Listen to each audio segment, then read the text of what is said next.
Hey there, welcome to my movie review for Kingdom of the Planet of the Apes.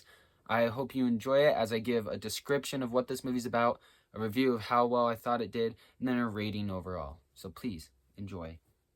This film follows a young ape named Noah, many years after Caesar's reign. By this time, the apes have established different clans, with Noah being part of a clan that cares for falcons. But after his clan is attacked and abducted by a different group of apes led by Silva, Noah goes on a journey to find them and save them. Along the way, he meets a human named May. and an ape named Raka who helps him on his journey. Noah eventually finds his clan and meets Proximus Caesar, an ape who has proclaimed himself as king of all apes. Bend for your king. Never. Now, Noah must save his clan from being slaves to Proximus Caesar, while also learning about the past and original Caesar's legacy. Going into this movie, I thought it was going to be the worst film in the Planet of the Apes series. And, in my opinion, it was. Now, hear me out before you start going like, what? You're wrong. This is one of the best ones. Because some of y'all might have really enjoyed this movie. But hear me out. It honestly felt like they mixed the two villains from the last two films, Dawn of the Planet of the Apes and War for the Planet of the Apes. Felt like they just mixed those two villains, Koba and the Colonel, together as one. And here, I'm going to explain it. The Colonel was using apes as slaves to build a wall to protect them from an army coming. Now, Proximus Caesar also used apes as slaves, but to tear down a vault door. So they both used apes as slaves for their own motives.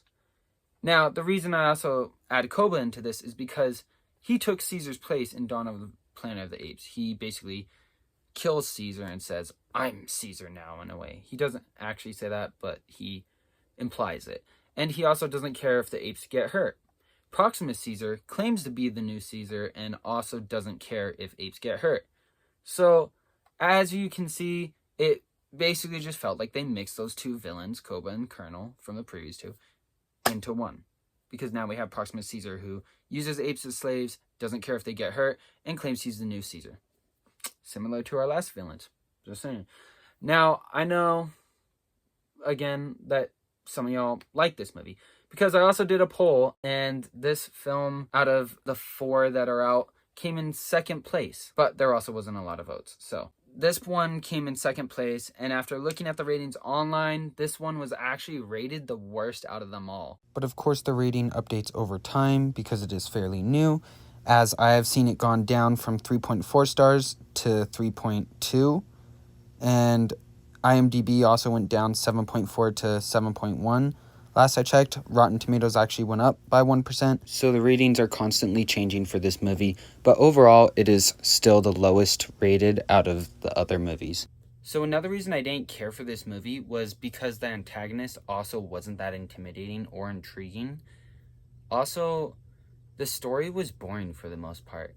I mean, I did get what Proximus Caesar was doing and how it was wrong, but he didn't feel like a threat or something to worry about. Like, when I saw him, I'm like, oh, he seems like a pretty nice guy with some bad issues. I mean, he seemed like a nice ape with bad motives. That's basically what he seemed like. And I'm like, he doesn't seem that scary or intimidating.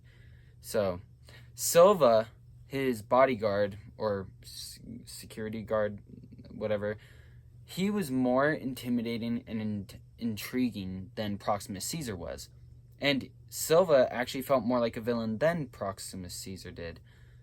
The only entertaining parts of this movie were the action scenes, like the clan village being attacked in Act 1, the water flooding the bunker in Act 3. The final confrontation was meh.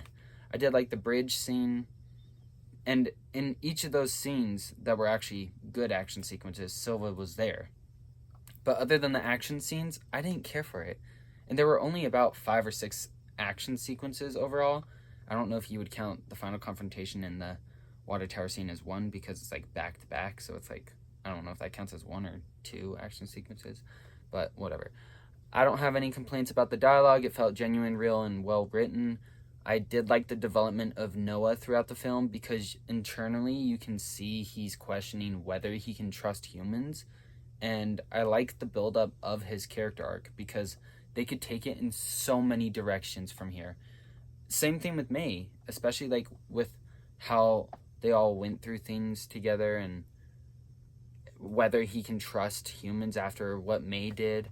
So it's like interesting to see how they might go with this, and I like that. Unfortunately, though, I didn't feel much connection with the characters and didn't really care about anyone except a little bit for May and Raka, who actually had some good backstory to them.